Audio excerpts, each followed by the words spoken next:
Kami tidak bersedia tinggal di bawah kolong jembatan KCC.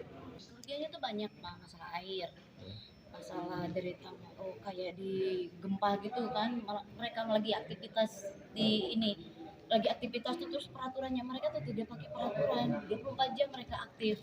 Beliau akan membentuk tim khusus untuk menginvestigasi permasalahan proyek yang ditimbulkan oleh KCIC. Ketemu ya dengan PLN berarti ini penting sekali gitu. Untung sekali. Siapa lagi akan yang mendampingi kita tuh siapa? Bahkan di lingkungan terkecil, khususnya di RW itu nggak ada kan. Nah, terkait aspirasi ini, ya sepertinya seingat saya baru kali ini gitu, menerima ini, gitu kan, mendengar keluh kesah dari masyarakat.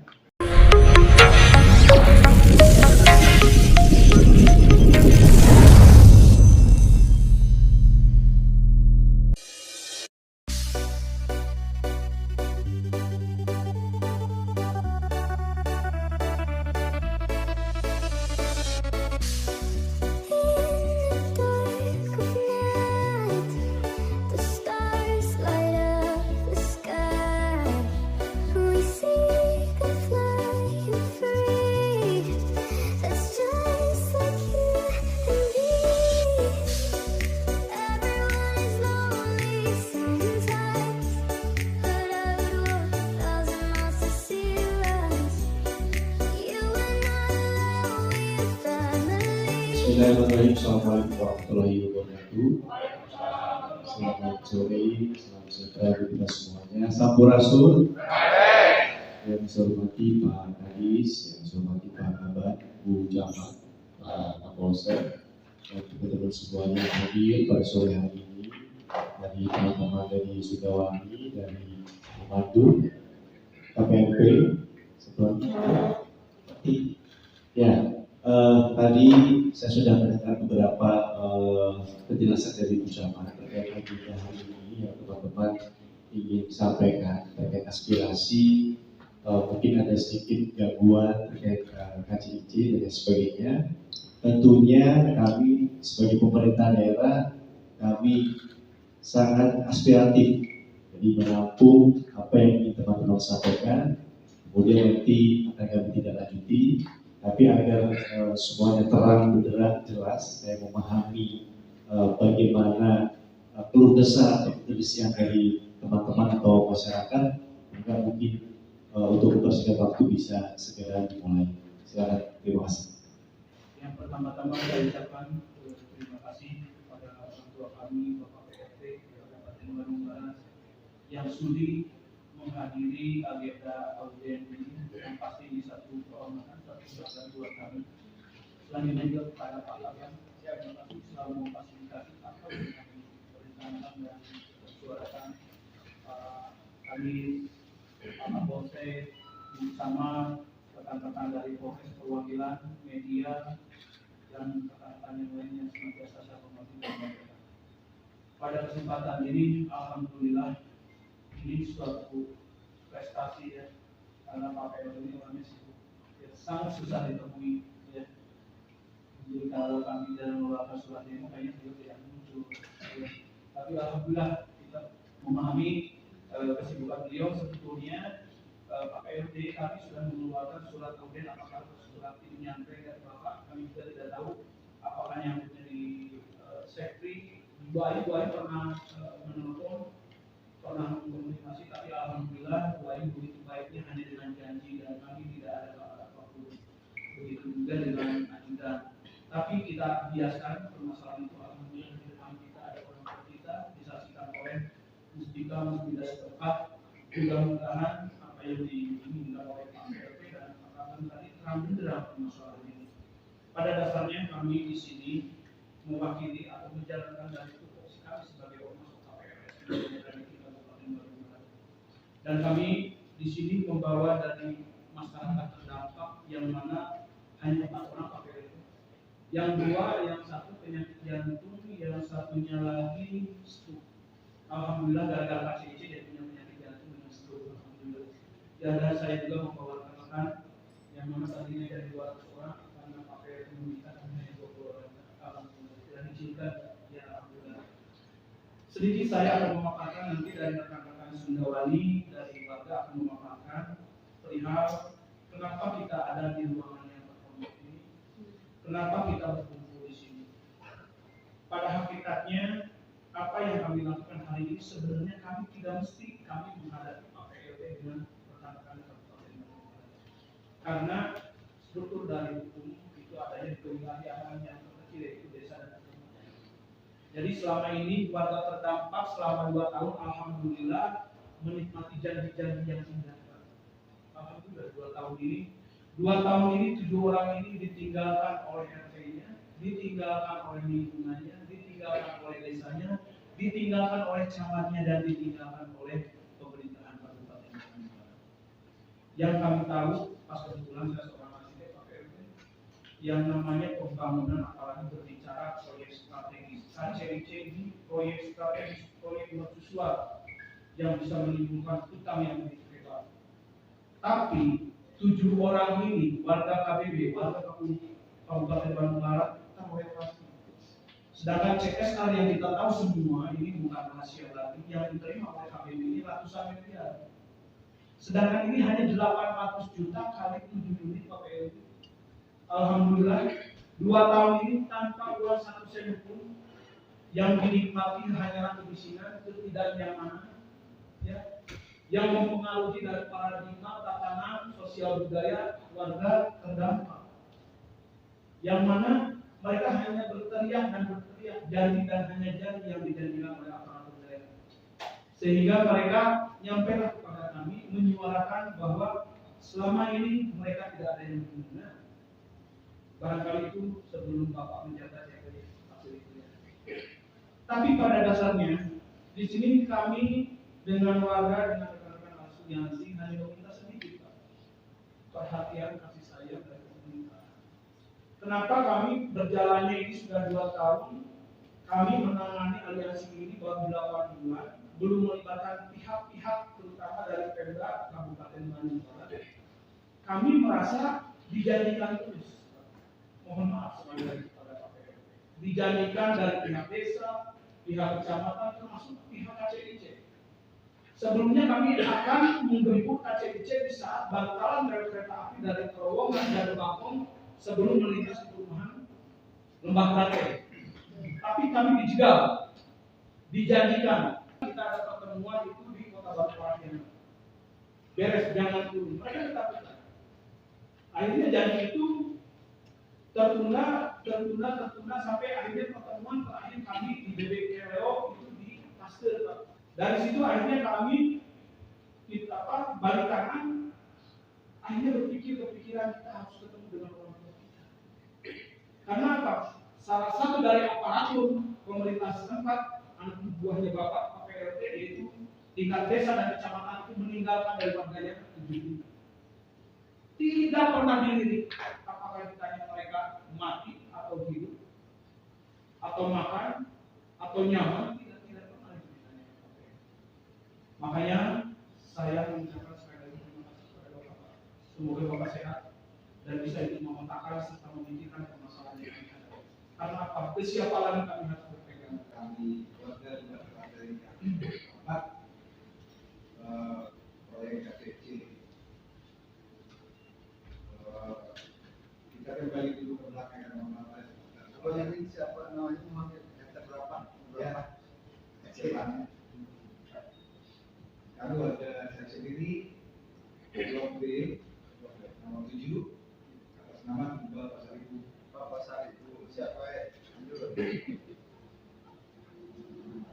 Ini sebenarnya tadi kami menyampaikan kita yang selama ini yang tidak tersampaikan seluruh ada Pak RW, Pak Desa, mulai adanya pekerjaan oleh KCC di lokasi Lembah Klaten, mulai berporak, itu yang paling pahit tempatnya kami, terutama untuk anak-anak kami. Sudah proses belajar online, terganggu. Belum lagi waktu pengeboran itu pakai zat kimia untuk ngebor air bau terus natal, belum lagi getaran, belum lagi retak akibat proses pengeboran, belum lagi lalu lahan keras, sangat mengganggu. Dan malam itu juga kami menyampaikan sebagai orang tua kami yang terdekat RW, ditanggapi cuma sebatas di situ doang. Pernah kami juga dibawa ke desa dan Bangkok, kelurahan dan Bangkok. Tetap hasilnya nih cuma sebatas mendampingi ke BPN. Terus nyampe di BPN, ini bukan ranah kami.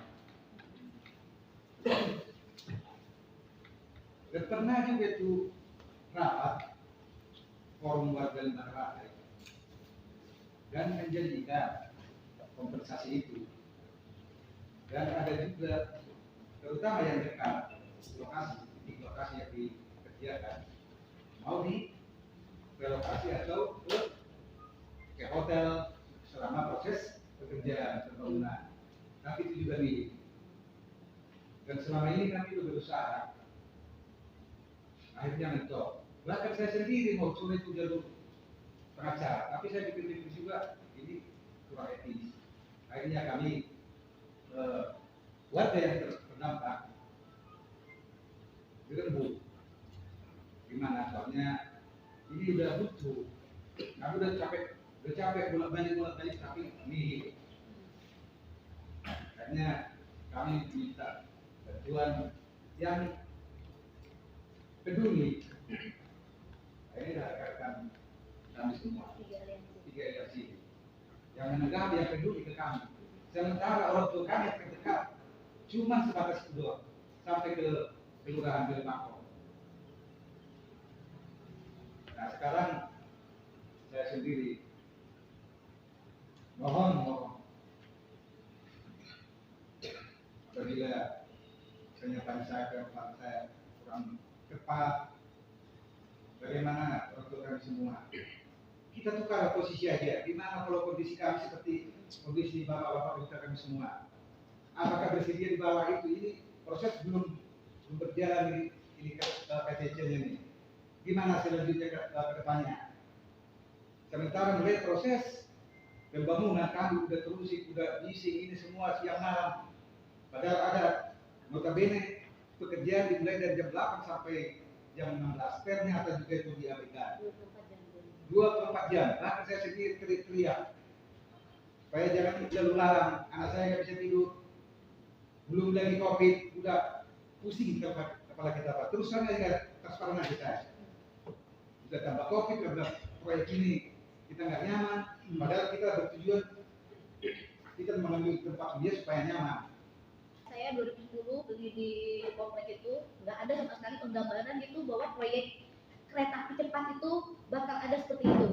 Nah, kami beli rumah itu kenyamanan, bukan buat di seperti kayak gini. Benar-benar kami tolong dengarkan kami, benar-benar dengarkan kami. Selama kami 2 tahun menderita air, ada yang ngertiin kami? Air kami gatel loh kami itu, tapi kami beli. Terus kami mau minta apa? Kami bukan pengemis loh. Saya pengusaha tapi baru kecil ya. Tapi gitu loh ya, saya nggak pernah untuk mengadu bahwa ini orang tua saya atau ke siapa juga. Saya jarang mengadu.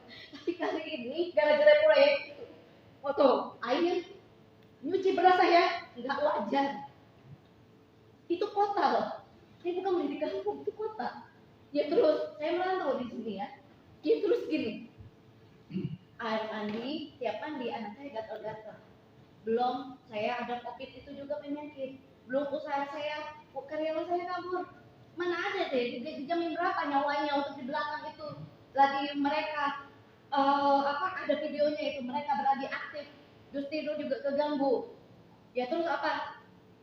Selain dari itu, aku dibilangnya kayak gila. Kalau aku agak rewel, aku mulai ibu rumah tangga, kenapa yang rasain? Aku bodoh amat dibilang orang kayak gila atau apa juga.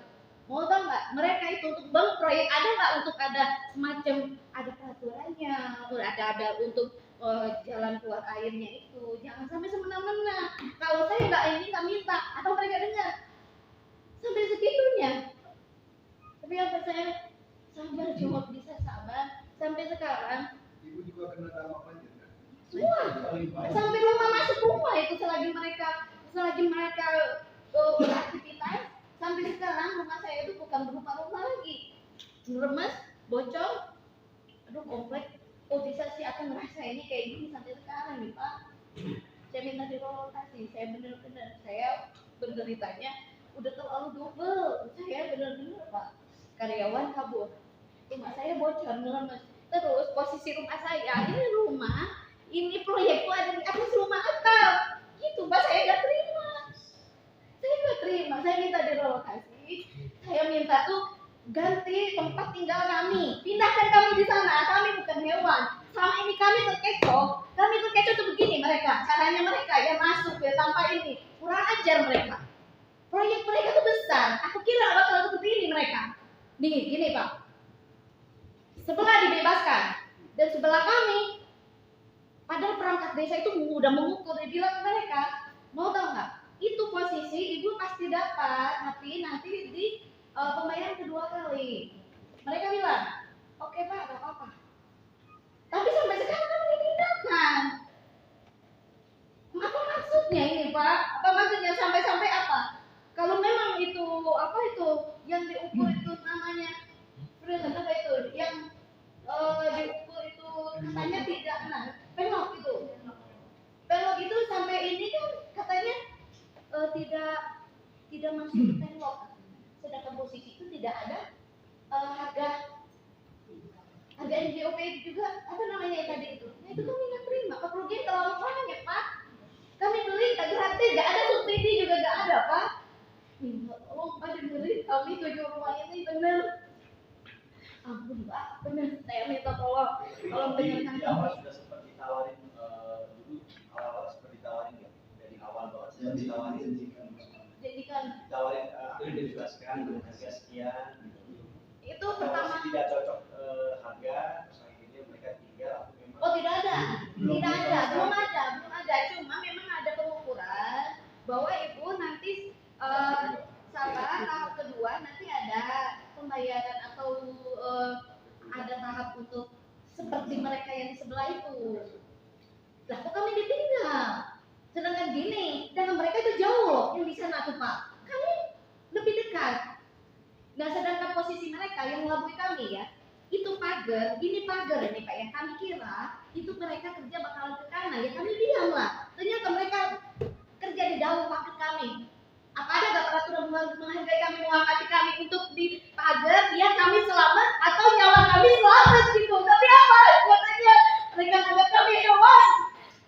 Gak terima aku. Ini aku ibu-ibu mereka diam karena mereka ada jabatan. Tapi apa aku mau membuat siapa yang pecat saya?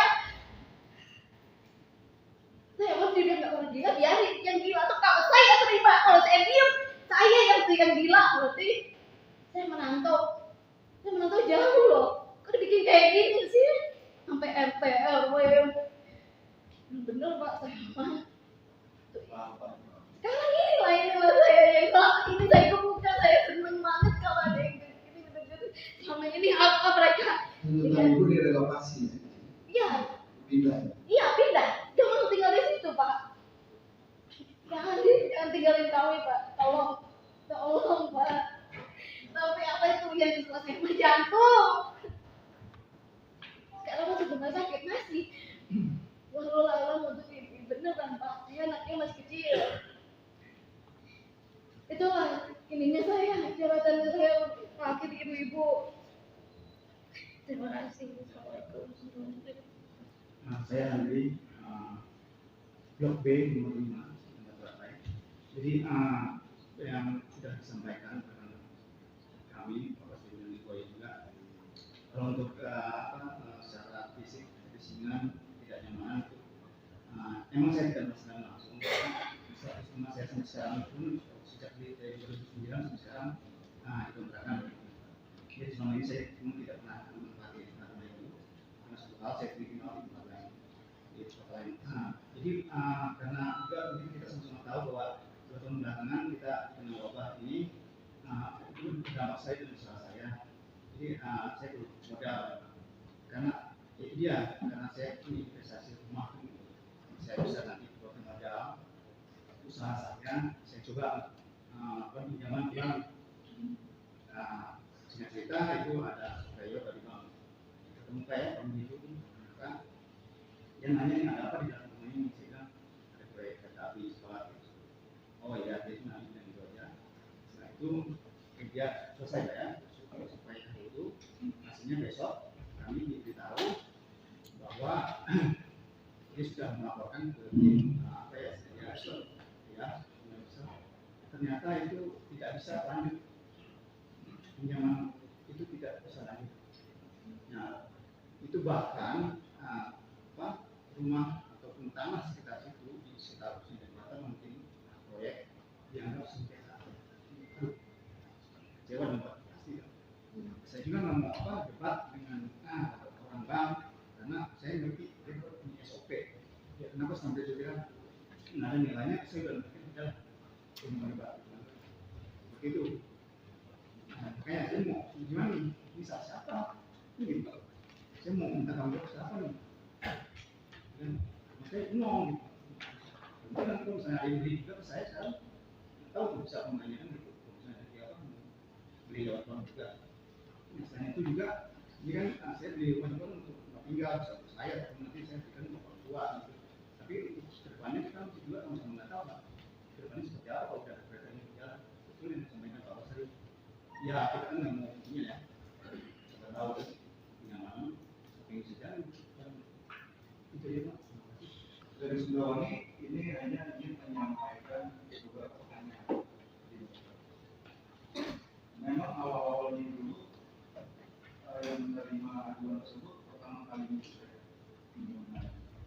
karena di pingpong kesana sini oleh pihak ACC, saya tuh mendatangi dari pihak WK-nya, ACC pun langsung itu dari lempar-lempar. Nah, akhirnya saya berusaha untuk ke desa. Desa pun juga sama, tidak ada tindakan apapun. Makanya saya berinisiatif menggandeng beberapa elemen, itu dari senior saya, dari Haji, dari KPP, dari Kotima Adidana, yang saat ini tidak ada di Jawa.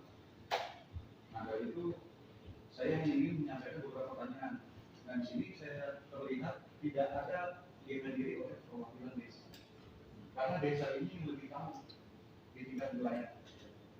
Gitu. Nah, perwakilan desa tidak ada yang hadir. Ini kalau harusnya bisa diberikan penjelasan. Gitu. Kenapa tidak bisa hadir? Nah, yang kedua, pada saat dampaknya warga, di mana pemerintah desa dan pemerintah sana, apakah ini dalam sudah memperhatikan warga ini atau memberikan bantuan pada warga ini? Nah, yang ketiga, kami ingin mengetahui pemberian izin dilaksanakan proyek KCIC yang dulunya sempat ditolak oleh Pak Bupati. Nah, sampai-sampai terlaksana proyek tersebut. Nah, kami ingin tahu dan seperti apa pengkajiannya. Karena ada beberapa warga terdampak ini memang betul-betul bersiap terdampak. Saya sendiri mengetahui karena saya tinggal lokasi dengan warga tersebut. Nah, yang apa? Karena adanya proyek KCIC, orang warga Lontarkai Blok B tadi disampaikan oleh Haji ini sendiri terkena serangan jantung dan satu orang terkena stroke. Nah, siapa yang bertanggung jawab semua? Saya juga sampai sekarang mereka belum sedangkan ini masih terdapat kesulitan ekonomi. Jadi kalau obatnya tidak hanya sulit, Nah, yang kelima, kan dari warga pernah memulai dampak juga usahanya, bukan hanya keluarganya saja, tapi usahanya juga. Hal ini saya bertanggung jawab. Sampai-sampai semuanya karyawan juga pergi. Dan berantakan sekali. Dapur ada di ruang tamu. Saya melihat sendiri kacau sampai drainase yang dibuat KCIC itu tidak menampung air-air yang tergenang dari belakang, sehingga jebol lah. Itu dia. Saya ada video beberapa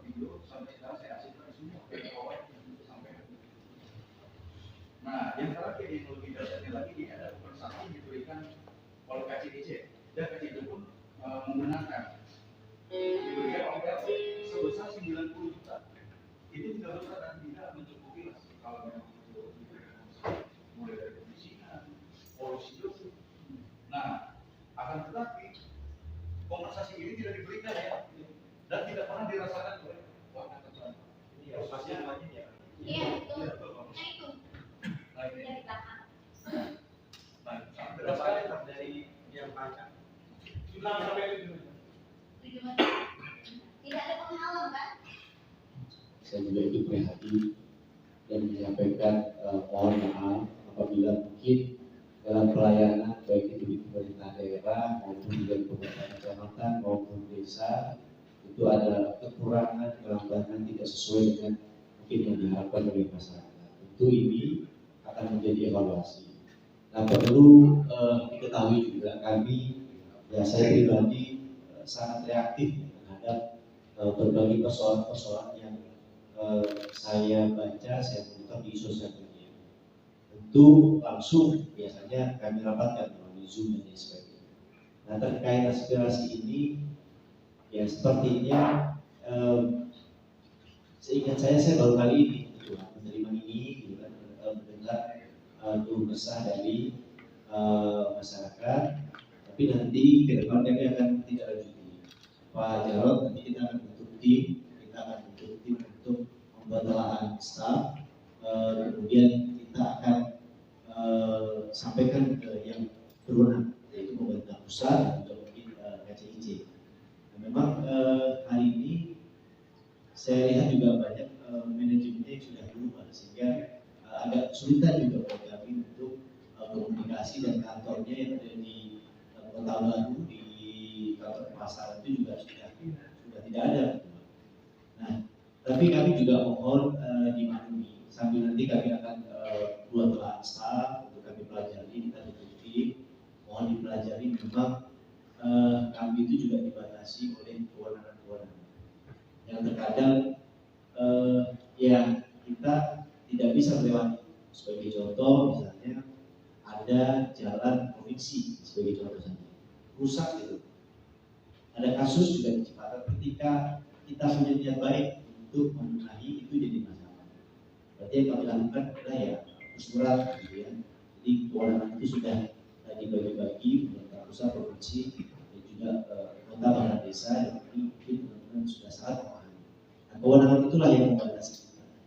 Nah, kami juga kalaupun opsinya adalah kami menganggarkan untuk pembelian lahan dalam hal ini mengganti kerugian dari masyarakat, ini juga nanti akan menjadi aturan karena setiap pembelian aset atau uang yang kita keluarkan itu akan jadi pertanggungjawaban. Jadi alasan belinya buat apa pasti BPK pun juga akan minta penjelasan. Ini memang hal-hal ini yang mungkin terkadang membatasi kita, terus ruang lingkup kita juga tidak bisa fleksibel, apalagi ini bicara proyek strategis nasional yang mungkin yang terkadang teman-teman mungkin bisa memahami bagaimana kondisi pemerintah daerah kalau sudah ada proyek strategis nasional. Kami yang mau tidak mau kami harus mensukseskan itu, membantu, dan ya kami ikuti kan begitu. Tidak boleh ada perlawanan-perlawanan karena memang beberapa case misalnya terkait proyek strategis nasional seperti untuk nangka dan sebagainya, pengelolaan sampah, kami pun sendiri juga tidak langsung menerima karena misalnya kami diminta untuk langsung support sekian ton per hari. Kemudian kalau kami mengirim ke lembaga berarti banyak pengeluaran yang kami harus keluarkan, ada pemborosan. Tapi karena proyek strategis nasional ya ada konsekuensinya seperti pemberhentian. Begitu juga anggota DPR provinsi dan DPRD ketika tidak menyetujui itu ada konsekuensinya. Ya seperti itu kami harus. Oleh sebab itu kami mohon dipahami, tapi kami akan coba komunikasikan dengan baik-baik. Kami akan dari hati ke hati, mudah-mudahan dengan komunikasi dari hati ke hati, mudah-mudahan ada solusi. Hari ini kami belum bisa langsung memberikan jawaban bahwa oke kami pasti akan selesaikan. Tapi kami akan bentuk tim untuk membuat telaah dan mungkin dalam waktu cepat progresnya sejauh mana misalnya saya bersurat itu saya akan laporkan ke teman-teman, mungkin nanti oleh Pak Kabar bisa laporkan ke teman-teman. Kebetulan ini juga kalau tidak salah dari pihak Kota Baru dan KCIC ini lagi sering komunikasi. Saya akan melalui Kota Baru untuk minta pas ada agenda rapat saya akan ikut di situ karena ada perencanaan bikin flyover ya dari stasiun ke Kota Baru. Jadi nanti saya akan minta kalau Pak kampanye yang diadakan dengan KCIC atau kami juga akan bersurat. Jadi mohon bersabar, kami akan proses ini, kami akan tindak lanjuti, ya mudah-mudahan ada solusi yang terbaik bagi kita semuanya. Nah, sebenarnya ini juga ya kita sama-sama. Saya sangat mengapresiasi teman-teman dari Sudawati, dari KPMP Ketua dan dari PP yang sudah membantu masyarakat kita, karena ya kami pemerintah kadang juga banyak keterbatasan. Sebab itu kenapa adanya misalnya sekolah swasta, kenapa adanya rumah sakit swasta, karena pemerintah tidak bisa menangani masalah pendidikan sendiri, tidak bisa menangani masalah kesehatan sendiri. Jadi kita sama-sama. Mudah-mudahan suara dari bawah ini, ya dengan dorongan dari teman-teman Ormas, LSM, ini bisa menutup pintu hati pemerintah pusat sehingga ada segera pergantian. Dan saya rasa kalau hanya 7 seharusnya tidak terlalu besar. Apalagi kalau ya yang ditunjukin berapa sih kayak gini. Tapi kami akan komunikasi. Mungkin itu jawaban dari saya. Sekali lagi saya prihatin dan mohon maaf bila selama ini mungkin ada keterlambatan respon yang kurang maksimal, tapi itu akan menjadi evaluasi. Kalau misalnya Pemda action untuk membantu warga membebaskan gitu ya, itu juga tidak semudah itu. Itu kita akan membahas. Nah, kemudian terkait CSR ini juga saya sampaikan ada banyak proyek nasional juga selain kereta cepat ini, misalnya di Rongga itu ada Indonesia Power yang listrik dan sebagainya. Kami juga sudah berkali-kali menyampaikan terkait CSR-nya bagaimana, karena ya itu nggak beres-beres. Kembali lagi ke kondisi keuangan. Kami sudah sangat reaktif dan mencoba untuk apa yang menjadi aspirasi warga ini kami sampaikan. Jadi menyampaikan ke pihak-pihak terkait itu ya untuk upaya kita. Tapi keputusannya memang yang bukan kita yang memutuskan. Oleh sebab itu nanti Bu Camat juga mohon nanti diagendakan kapan dipanggil Pak Kadesnya coba didalami lagi. Tapi memang ini banyak sekali cerita. Saya dengar kemarin bahkan tidak salah direktur KCIC-nya ada persoalan di internal yang hari ini juga ditanya oleh BPK. Jadi kita nggak tahu ya apakah tadi misalnya persoalan uang itu juga ada masalah di situ atau misalnya ya kita nggak tahu lah. Tapi apa yang jadi keluhan hari ini yang saya tahu, tentu kami akan bersurat ke pihak terkait pusat. Jawabannya pun nanti kami akan sampaikan. Mungkin juga lebih biar bisa menjangkau semuanya gitu. Kita akan coba untuk Komnas HAM juga akan kita surati atau Omnibus mungkin juga akan kita surati supaya paralel. Jawabannya hasilnya seperti apa nanti kita sampaikan kepada semua. Yang penting kami akan action gitu. Warga yang merasa dirugikan dengan dampak pembangunan KCIC. Harapan itu kami minta direlokasi di bawah jembatan KCIC. Soalnya benar-benar menderita. Siapa yang mau tinggal di sana? Yang benar-benar udah gak layak. Tidak layak kami tinggal di sana. Kami mau minta pindah. Kerugian yang didapat yang dialami selama 2 tahun ini? Kerugiannya tuh banyak Pak, masalah air, masalah derita kayak di gempa gitu kan, mereka lagi aktivitas lagi aktivitas tuh terus peraturannya mereka tuh tidak pakai peraturan, 24 jam mereka aktif. sama air kami tidak diperhatikan. Mau tau nggak, airnya itu kayak logam, gatel-gatel. Apa mereka perhatiin? Enggak. Atau kami diperhatikan dipindahkan untuk sementara ke hotel atau gimana? Nggak ada. Sampai sekarang tuh kami, padahal pertama kali mereka itu tuh menjanjikan tuh bahwa ada tahap kedua. Tapi sampai sekarang kami, inilah yang kami mau, kami tuntut, harapan kami minta yang harapan kedua ini mana yang dijanjikan itu. Yang paling inti, yang lainnya minta direlokasi aja ya. Ada yang barangkali nambahin Pak?